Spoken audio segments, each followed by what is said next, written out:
ಎಲ್ಲರಿಗೂ ನಮಸ್ಕಾರ. ಸೂಕ್ಷ್ಮ ವಿಚಾರ ಯೂಟ್ಯೂಬ್ ಚಾನಲ್ಗೆ ನಾನು ಇವತ್ತು ಒಂದು ಸೂಕ್ಷ್ಮ ವಿಚಾರ ತಗೊಂಡ್ ಬಂದೇನ್ರಿ. ಅದು ಭಾರತದ ಯುವಕರ ಮೇಲೆ ಕೆಟ್ಟ ಪರಿಣಾಮ ಬೀರಿದಂತ ಪಾಶ್ಚಾತ್ಯ ವಾಟ್ಸಪ್ ಹೇಳಿಕೆಗಳು. ಸಾಕಷ್ಟು ಹೇಳಿಕೆಗಳದಾವ್ರಿ, ಅದ್ರೊಳಗ ನಾ ಬರೀ 5 ತಗೊಂಡೇನಿ. ಏನಿವ ಹೇಳಿಕೆಗಳು?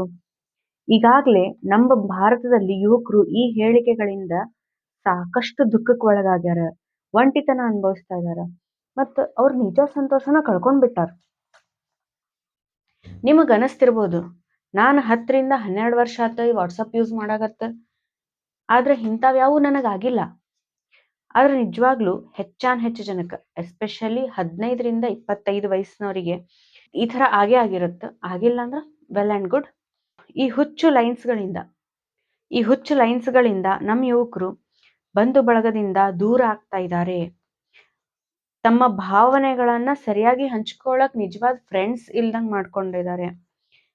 ಇದು ಅಂತಿಂತ ವಿಷಯ ಅಲ್ಲ. ಸೈಕಾಲಜಿಸ್ಟ್ ಇದ್ರ ಮೇಲೆ PhD ಮಾಡಿ ಡಾಕ್ಟರ್ ಪದವಿ ಸತ್ಯಕ್ ತಗೊಳ್ಳಿಗತ್ತಾರ.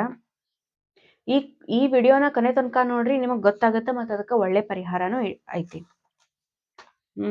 ಒಂದೇದ್ ಬಂದ್ಬಿಟ್ಟು ಲರ್ನ್ ಟು ಬಿ ಅಲೋನ್. ಏನ್ರಿ ಇದು ಲರ್ನ್ ಟು ಬಿ ಅಲೋನ್ ಅಂತ, ಬಿ ಅಲೋನ್ ಅಂತ, ಬೆಸ್ಟ್ ಟು ಬಿ ಅಲೋನ್ ಅಂತ? ಏನ್ರಿ ಈ ಅಲೋನ್ ಅನ್ನೋದಂತ ಯುವಕರೊಳಗ ಕುತ್ಕೊಂಡ್ಬಿಟ್ಟೈತಿ, ತಲಿ ಒಳಗ್ ಕುತ್ಕೊಂಡ್ಬಿಟ್ಟೈತಿ. ಒಬ್ರ ಇದ್ರನ ಬೆಸ್ಟು, ಯಾರಿಗೂ ಏನು ಹೇಳಿಕ್ ಹೋಗ್ಬಾರ್ದು, ಏನು ಕೇಳಿಕ್ ಹೋಗ್ಬಾರ್ದು, ನಮ್ಗೇನ್ ಅನ್ಸುತ್ತೋ ಅದನ್ನ ಮಾಡ್ಬಿಡ್ಬೇಕು. ಈ ತರದ ಹುಚ್ಚು ಕಲ್ಪನೆಗಳನ್ನ ಇಟ್ಕೊಂಡು ಯುವಕರು ಅಡ್ಡಾಡತ್ತಾರ. ಇದರಿಂದ ಅವರು ಒಂಟಿತನ ಅನುಭವಿಸಿ ಜೀವನಾನ ಇನ್ನೂ ಕಠಿಣ ಮಾಡ್ಕೊಳಿಗತ್ತಾರ, ದುಃಖಕ್ಕೆ ಒಳಗಾಗ್ಲಿಗತ್ತಾರ ಒಬ್ರ ಆಗಿ. ಯಾವ ಲೆವೆಲಿಗೆ ಅಂದ್ರ, ಈಗ ನೈಟ್ ಕ್ರೈಯಿಂಗ್ ಅಂತ ಬಂದ್ಬಿಟ್ಟೈತಿ. ನೈಟ್ ಕ್ರೈಯಿಂಗ್ ಸುಸ್ತಾಗಿ ಆಗಿ ಮಲ್ಕೊಳ್ಳೋದು. ಇದೆಂತ ಸಂಪ್ರದಾಯ ಬಂತ್ರಿ ನಮ್ ದೇಶಕ್ಕ? ಆದ್ರ ವಾಸ್ತವ ಈ ತರ ಇಲ್ಲ. ವಾಸ್ತವವಾಗಿ ಮನುಷ್ಯ ಸಂಘಜೀವಿ. ಆಂತರಿಕವಾಗ್ಲಿ ಬಾಹ್ಯವಾಗ್ಲಿ ಒಬ್ರ ಜೊತೆ ಇರೋವ, ಸುಖ ದುಃಖ ಹಂಚ್ಕೊಳ್ಳೋವ, ನಿತ್ಯ ಜೀವನದೊಳಗು ಒಬ್ರಿಗೊಬ್ರು ಇರ್ಲೇಬೇಕು. ಬಂಧು ಬಳಗ, ಸ್ನೇಹಿತರು, ಅಕ್ಕಪಕ್ಕದ ಮನೆಯವರು ಪ್ರತಿಯೊಬ್ರು ಅವ್ರ ಜೊತೆಗೆ ಬೇಕಾಗ್ತಾರ. ನೀವು ಬೇಕಂದ್ರ ಟೆಸ್ಟ್ ಮಾಡಿ ನೋಡ್ರಿ. 1 ವಾರ ನಿಮ್ಮ ಪಕ್ಕದ ಮನೆಯವ್ರನ್ನ ಜೊತೆ ಒಟ್ಟ ಮಾತಾಡಕ್ ಹೋಗ್ಬೇಡ್ರಿ. ಆಮೇಲೆ 1 ವಾರ ಚಂದಾಗಿ ಮಾತಾಡಿ ನೋಡ್ರಿ. ಅದ್ರೊಳಗೆ ಸಿಗೋಂತ ಖುಷಿ ಐತಲ್ಲ, ಅದು ಬ್ಯಾರೇನೇ ಐತಿ. ಬೆಳಿಗ್ಗೆ ಎದ್ಕೂಳೆ ಎದ್ದೆನ್ವಾ, ರಂಗೋಲಿ ಹಾಕಿದನ್ವಾ, ಕೆಲಸ ಆತನ್ವಾ, ನಾಷ್ಟ ಮಾಡಿದನ್ವಾ, ಮಕ್ಳು ಶಾಲಿಗೆ ಹೋದ್ರನ್ವಾ, ಕಾಲೇಜಿಂದ ಬಂದನ್ವಾ, ಸ್ಕೂಲ್ ಮುಗಿಸಿ ಬಂದನ್ವಾ, ಇದಿಷ್ಟು ಕೇಳೋದ್ರೊಳಗ ಎಷ್ಟು ಖುಷಿ ಇರ್ತೈತಿ. ಈ ಖುಷಿನ ಹಂಚ್ಕೋರಿ. ನೋಡ್ತಿರ್ರಿ, ನಿಮ್ ಓಣಿ, ನಿಮ್ ಏರಿಯಾ ಒಂದು ಕುಟುಂಬ ಆಗಿ ನಿರ್ಮಾಣ ಆಗ್ಬಿಡ್ತೈತಿ. ವಸುದೈವ ಕುಟುಂಬಕಂ ಪಾಲನೆ ಮಾಡೋಣ. ಇನ್ನೊಂದು ಅದ್ಭುತ ಐತ್ರಿ, time is money. Time is ಮನಿ ಅದ್ ಹೆಂಗ್ರಿ? ಪಾಶ್ಚಾತ್ಯ ದೇಶದವರು ಅವ್ರ ವ್ಯವಹಾರಿಕವಾಗಿ ಪ್ರತಿಯೊಂದನ್ನು ನೋಡೋರು. ಅವ್ರಿಗೆ ಏನ್ ಬೇಕಾಗ್ತೈತಿ, ವ್ಯವಹಾರಿಕ ಜಗತ್ತದೊಳಗೆ ಪ್ರತಿಯೊಂದು ನಿಮಿಷನೂ ಏನೇನ್ ಪ್ರೊಡಕ್ಷನ್ ಆಗ್ತೈತಿ ಅದ್ರ ಮೇಲೆ ಅವ್ರು ಕಾನ್ಸಂಟ್ರೇಷನ್ ಮಾಡ್ತಾರ. ಅದಕ್ಕೆ ಅವರು ಟೈಮ್ನ ಮನಿಗೆ ಈಕ್ವಲ್ ಮಾಡ್ಬಿಟ್ಟಾರ. ಆದ್ರೆ ನಾವ್ ಹಂಗಲ್ಲ ರೀ. ನಾವ್ ಏನೋ ಒಂದ್ ತಗೊಂಡ್ರೆ ಅದನ್ನ ಭಾವನಾತ್ಮಕವಾಗಿ ನಮ್ಮ ಜೀವನಕ್ಕೆ ಅಳವಡಿಸ್ಕೊಂಡ್ಬಿಡ್ತೇವೆ. ಹಂಗಾಗಿ ನಮ್ಮ ಯುವಕರು ಟೈಮ್ ಈಸ್ ಮನಿ ಅಂತ ಹೇಳಿ ಅನ್ಕೊಂಡು ಪ್ರತಿಯೊಂದು ಟೈಮ್ ಒಳಗ್ನು ರೊಕ್ಕದ ಬಗ್ಗೆನ ಚಿಂತೆ ಮಾಡಿ ಹಾಳಾಗ್ಲಿಗತ್ ಬಿಟ್ಟಾರ. ಆದ್ರ ನಮ್ಮ ಭಾರತೀಯ ಪರಂಪರೆ ಏನ್ ಹೇಳಿಕೊಡ್ತದ? ಸಮಯ ಅತ್ಯಮೂಲ್ಯವಾದದ್ದು. ಈ ಕ್ಷಣ ಕಳೆದ್ ಹೋಗ್ತೈತಿ, ಈ ಕ್ಷಣ ಚಂದಗೆ ಅನುಭವಿಸು ಅಂತ ಹೇಳಿ. ಅಂದ್ರೆ ಈ ಕ್ಷಣ ಅನುಭವಿಸೋದಂತಂದ್ರ ಇದೇನ್ ಆಫೀಸ್ ಕೆಲಸ ಮಾಡ್ತೇವೆ 10 ರಿಂದ 12 ತಾಸು, ಶಾಲಿ ಓದುದು ಬರೆಯೋದು ಎಲ್ಲಾ ಸೇರೆ ಹಿಡಿದು ಅದು 10 ರಿಂದ 12 ತಾಸು ಸಾಕು. ಇನ್ನು ಉಳ್ಕಿ ಸಮಯ ಏನೈತಲ್ಲ, ನಮ್ಮವರಿಗಾಗಿ, ನಮಗಾಗಿ, ಮತ್ತ ನಮ್ಮ ಬಂಧು ಮಿತ್ರರಿಗಾಗಿ, ಮತ್ತ ನಮ್ಮ ಆರೋಗ್ಯಕ್ಕಾಗಿ ಆ 2 ರಿಂದ 3 ತಾಸು ತೆಗೆದಿಡ್ಬೇಕ್ರಿ. ಅವಾಗ ಅದು ಟೈಮ್ ಇಸ್ ಪವರ್ಫುಲ್ ಆಗ್ತೈತಿ, ಸಮಯ ಅತ್ಯಮೂಲ್ಯವಾಗ್ತೈತಿ. ಆಮೇಲೆ ನಾವ್ ಏನ್ ಮಾಡಾತೇವೆ ಅಂತ ಹೇಳಿ ನಮಗ್ ಲಕ್ಷ್ಯ ಇದ್ರೆ ಸಾಕು. ಹಾಗಾಗಿ ಟೈಮ್ನ ಮನಿಗ್ ಕಂಪೇರ್ ಮಾಡ್ಬೇಡ್ರಿ. ಇದ್ದ ಸಮಯದೊಳಗೆ ನಾವು ಹೆಂಗಿರ್ಬೇಕು ಅನ್ನೋದನ್ನ ಯೋಚನೆ ಮಾಡೋಣ. Never trust sweet words. ಹೌದಾ, ಸಿಹಿಯಾಗಿ ಮಾತಾಡೋದನ್ನ ನಂಬಬಾರ್ದು, ಓಕೆ. ಆದ್ರ ನಮ್ಮ ಯುವಕರು ಏನ್ ತಿಳ್ಕೊಂಡಾರ? ಸಿಹಿಯಾಗಿ ಮಾತಾಡೋದೇ ತಪ್ಪು ಅಂತ ಹೇಳಿ ತಿಳ್ಕೊಂಡ್ಬಿಟ್ಟಾರ. ಈಗ ಯಾರಾದ್ರೂ ಟೀಚರ್ಸಿಗೆ ಅಥವಾ ದೊಡ್ಡವ್ರಿಗೆ ಯಾರಿಗಾರ ಜೊತೆ ಸಿಹಿಯಾಗಿ ಮಾತಾಡಿದ್ರೆ ಬುಟ್ಟಿಗೆ ಹಾಕೊಳ್ಳಿಗತ್ತಾರ. ಯಾರ್ದಾರ ಫ್ರೆಂಡ್ಸ್ ಜೊತೆ ಏನಾರ ಸಿಹಿಯಾಗಿ ಮಾತಾಡಿದ್ರೆ ಏನೋ ಕೆಲಸ ಐತಿ ಅದಕ್ಕ ಹಿಂಗ್ ಮಾತಾಡತ್ತಾರ. ಈ ರೀತಿ ತಲಿ ಒಳಗ್ ಕುತ್ಕೊಂಡು ತಾವು ಸತೆಕ್ ಸಿಹಿಯಾಗಿ ಮಾತಾಡೋದನ್ನ ಬಿಟ್ಬಿಟ್ಟಾರ. ಇದ್ರಲಿಂತ್ರ ಏನ್ ಪರಿಣಾಮ ಆಗ್ತದಂದ್ರಿ, ಸಂಬಂಧಗಳು ಗಟ್ಟಿ ಆಗೋದಿಲ್ಲ. ಸಿಹಿಯಾಗಿ ಮಾತಾಡೋದ್ರಲಿಂತ್ರ ಸಂಬಂಧಗಳು ಗಟ್ಟಿ ಆಗ್ತಾವ. ಆಗ್ಲಿ ಸಿಹಿಯಾಗಿ ಮಾತಾಡ್ಬೇಕು. ಅವ್ರೊಳಗ ಪಾಸಿಟಿವ್ ಥಿಂಗ್ಸ್ ಇರ್ತಾವಲ್ಲ, ಅವ್ನ ಎತ್ತಿ ಹೇಳ್ಬೇಕು. ನೀ ಚಲೋ ಹಾಡ್ ಹೇಳ್ತಿ, ನೀನ್ ಚಲೋ ಬರೀತಿ, ನಿನ್ ಕಡೆ ಈ ಥರದ್ ಒಳ್ಳೆ ಗುಣಗಳದಾವ್, ನೀ ಭಾಳ ಪ್ರಾಮಾಣಿಕ ಅದಿ, ನೀನು ಎಲ್ಲಾನು ಮ್ಯಾನೇಜ್ ಮಾಡ್ತಿ, ನೀ ನಮ್ ಜೊತೆ ಇದ್ರ ಖುಷಿ ಇರ್ತೇವಿ, ನೀನಂದ್ರನ ನಮಗ್ ಖುಷಿ ಅನಿಸ್ತದ. ನಿಮಗ್ ಅನ್ಸಿದ್ದನ್ ಹೇಳ್ಕೊಳ್ಳೋದ್ರೊಳಗ್ ತಪ್ಪಿಲ್ಲ. ಇದ್ರಲಿಂತ್ರ ನೀವೇನು ಅವ್ರಿಗೆ ಆಭಾರಿಯಾಗಿನೂ ಇರ್ಬೇಕಾಗಿಲ್ಲ, ಅಥವಾ ಅವ್ರು ನಿಮಗ್ ಆಭಾರಿಯಾಗಿ ಇರ್ಬೇಕಾಗಿಲ್ಲ. ಇದು ಸಂಬಂಧನ ಗಟ್ಟಿಗೊಳಿಸುವಂತ ಪದಗಳಷ್ಟೇ.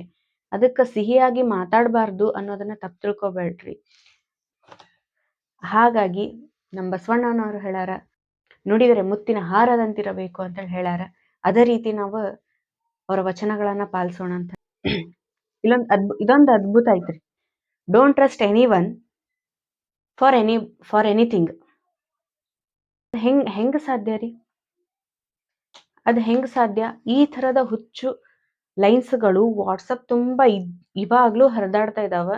ವಾಟ್ಸಪ್ ಎಲ್ಲಾ ಸೋಷಿಯಲ್ ಮೀಡಿಯಾದೊಳಗೆ ಇವ ಹರಿದಾಡತ್ತವ. ಯಾರನ್ನೂ ನಂಬಾರ್ದ ಅಂತಂದ್ರ ಎಲ್ಲಿ ಮಟ್ಟಿಗೆ ಹೋಗ್ಯದಂತಂದ್ರ, ಮನ್ಸಲ್ಲಿ ಎಷ್ಟು ಕೆಟ್ಟ ಪರಿಣಾಮ ಬೀರ್ಯದಂದ್ರ, ಒಬ್ಬ ಕ್ಲೋಸ್ ಫ್ರೆಂಡ್ ಅದಾರಂದ್ರ ಅವ್ರ ಜೊತೆಗೂ ವಿಷಯಗಳನ್ನ ಹಂಚ್ಕೊಳ್ಳಿಕ್ಕೆ ಆಗ್ತಾ ಇಲ್ಲ. ಮಾತಾಡ್ಬೇಕಂದ್ರ 100 ಸರ್ತಿ ಯೋಚನೆ ಮಾಡಿ ಮಾತಾಡ್ತೀವಿ. ಯಾಕಂದ್ರ ಯಾರನ್ನೂ ನಂಬಬೇಡ ಅನ್ನೋ ಈ ಪದ, ಯಾರನ್ನೂ ಮಾತಾಡ್ಸ್ಲಿಕ್ಕೆ ಹೋಗ್ಲಾರ್ದಂಗ್ ಮಾಡ್ಬಿಟ್ಟೈತಿ. ಯಾರನ್ನೂ ಮಾತಾಡ್ಸ್ಲಿಕ್ಕೆ ಹೋಗ್ಲಿಲ್ಲ ಅಂದ್ರ ನಮ್ ಜೊತೆ ಯಾರು ಇರ್ತಾರ್ರಿ? ಒಂಟಿತನಾನೇ ಅಲ್ಲ ಲಾಸ್ಟಿಗೆ ಕಾಡೋದು. ಹಾಗಾಗಿ ನಮ್ಮ ಭಾರತೀಯ ಪರಂಪರೆ ನಮಗೇನ್ ಹೇಳ್ಕೊಟ್ಟದಂದ್ರ, ನಂಬಿಕೆಯೇ ದೇವರು, ನಂಬಿಕೆಯೇ ಜೀವನ ಅಂತೇಳಿ ನಮಗ್ ಹೇಳ್ಕೊಟ್ಟದ. ಹಾಗಾಗಿ ನಿಮ್ಮ ತಂದೆ ತಾಯಿಯನ್ನ ನಂಬಿ ನಡೀತೀರಿ, ಸ್ನೇಹಿತರನ್ನ ನಂಬಿರ್ತೀರಿ, ಆಮೇಲೆ ಲೆಕ್ಚರ್ಸ್ ನಂಬಿರ್ತೀರಿ, ನೀವು ಮಾಡೋ ಕೆಲಸಗಳನ್ನ ನಂಬಿರ್ತೀರಿ. ಹಾಗೆ ದೇವರನ್ನು ನಂಬಿ ನಾವು ಮುಂದೆ ಹೆಜ್ಜೆ ಇಡಬೇಕ್ರಿ. ನಂಬಿಕೆಯ ಜೀವನ. ಈ ನಂಬಬೇಡ ಅನ್ನೋದನ್ನ ನೀವು ಎಲ್ಲಿ ಬಳಸಬೇಕೋ ಅಲ್ಲಿ ಮಾತ್ರ ಬಳಸ್ರಿ. ನಿಮ್ಮ ಜೀವನಕ್ಕ ಇದನ್ನ ಹಾಕೊಳಿಕ್ ಹೋಗ್ಬೇಡ್ರಿ.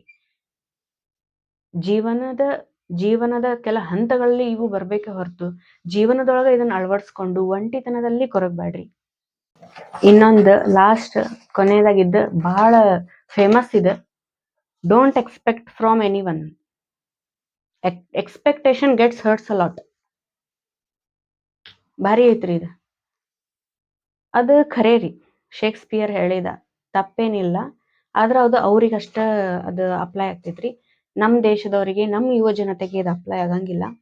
ಯಾಕಂದ್ರ ನಮ್ಮಲ್ಲಿ ಹೆಂಗ್ ತಗೋತಾರಂತಂದ್ರ, ತಮ್ಮ ಜೀವನಕ್ಕೆ ಯಾವ್ದೋ ಒಂದು ಥಾಟ್ಸ್ ಅವ್ರು ಬಂತಂದ್ರ ತಮ್ಮ ಜೀವನಕ್ಕೆ ಅಳವಡಿಸ್ಕೊಳ್ಳೋಂತಾರ. ಆ ಕ್ಷಣಕ್ಕೆ ಅಳವಡಿಸ್ಕೊಳಂಗಿಲ್ಲ, ಜೀವನಕ್ಕೆ ಅಳವಡಿಸ್ಕೊಳ್ಳೋ ಅಂತ ಭಾವನಾತ್ಮಕ ಜೀವಿಗಳು ನಾವು ಭಾರತೀಯರು. ಈಗ ಈ don't expect from any one ಅಂತ ವರ್ಡ್ ಐತಲ್ರಿ, ನಿರೀಕ್ಷೆ ಮಾಡಬಾರ್ದು. ಅಂತಂದ್ರ ಹಂಗಂದ್ರಿ ನಾವ್ ಯಾರ ಜೊತೆ ನಾವು ನಿರೀಕ್ಷೆ ಮಾಡಾತಿಲ್ಲ ಅಂತಂದ್ರ ಏನಾಗ್ತೈತಿ, ನಾವ್ ಯಾರಿಗೂ ಮಾತಾಡ್ಸ್ಲಿಕ್ಕೆ ಹೋಗುದಿಲ್ಲ. ಯಾರಿಗೂ ಮಾತಾಡ್ಸ್ಲಿಕ್ಕೆ ಹೋಗಂಗಿಲ್ಲ ಅಂತ ಹೇಳಂದ್ರ ಇನ್ನೊಬ್ರ ಅವಶ್ಯಕತೆ ನಮಗಿಲ್ಲ ಅಂತ ಹೇಳಿ ಅನಿಸ್ತಾ ಹೋಗ್ತೈತಿ.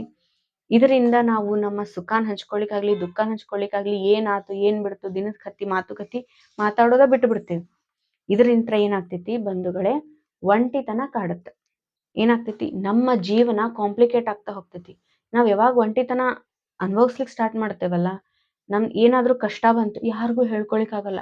ಯಾಕಂದ್ರ ಪದೇ ಪದೇ ಹೇಳ್ಕೊಂಡ್ ರೂಢಿನೇ ಇರೋದಿಲ್ಲ.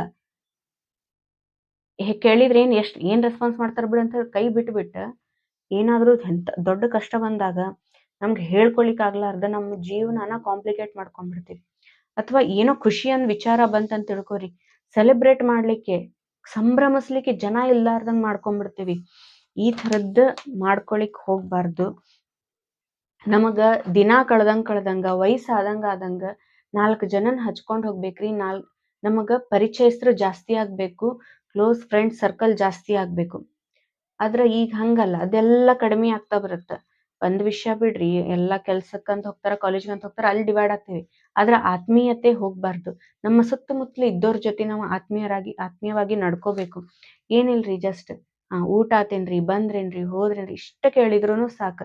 ಎಷ್ಟು ಆತ್ಮೀಯವಾಗಿರ್ತದೆ. ಇವತ್ತಿನ ದಿನ ಹೆಂಗಿತ್ತು, ನಿಮ್ ಮಗಳು ಏನ್ ಮಾಡ್ತಾಳ, ನೀವೇನ್ ಮಾಡ್ತೀರಿ, ನಿನ್ ಗೆಳತಿ ಏನ್ ಮಾಡ್ತಾಳ, ಎಷ್ಟು ಕೇಳಿದ್ರ ಎಷ್ಟ ಸಂಬಂಧ ಗಟ್ಟಿ ಆಗತ್ತ.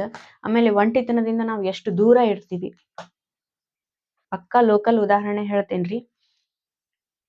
ನೀವೇನಾದ್ರ ಜನನ್ ಹಚ್ಕೊಂಡ್ ಹೋಗ್ಲಿಲ್ಲ, ಚಂದಾಗಿ ಮಾತಾಡ್ಸ್ಕೊಂತ ಇರ್ಲಿಲ್ಲ ಅಂತಂದ್ರ ನಾಳೆ ನಿಮ್ ಮದ್ವಿಗೋ ನಿಮ್ ಮನ್ಯಾನ್ ಫಂಕ್ಷನ್ನಿಗೋ ಕರೆದ್ರ 4 ಜನಾನೂ ಬರಂಗಿಲ್ಲ ರೀ. ಹಂಗಾಗ್ತೈತಿ.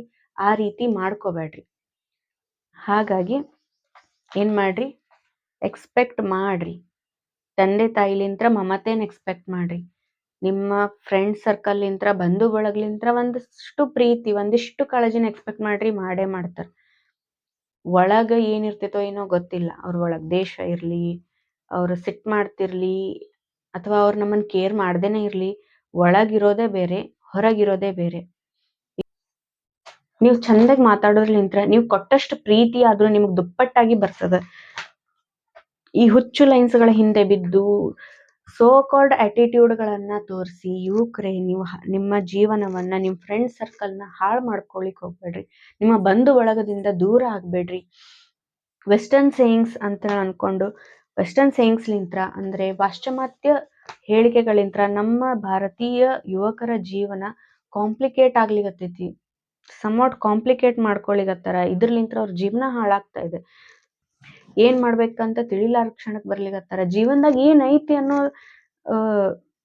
ಭಾವನೆಗೆ ಅವ್ರು ಇಳಿಲಿಗತ್ತಾರ.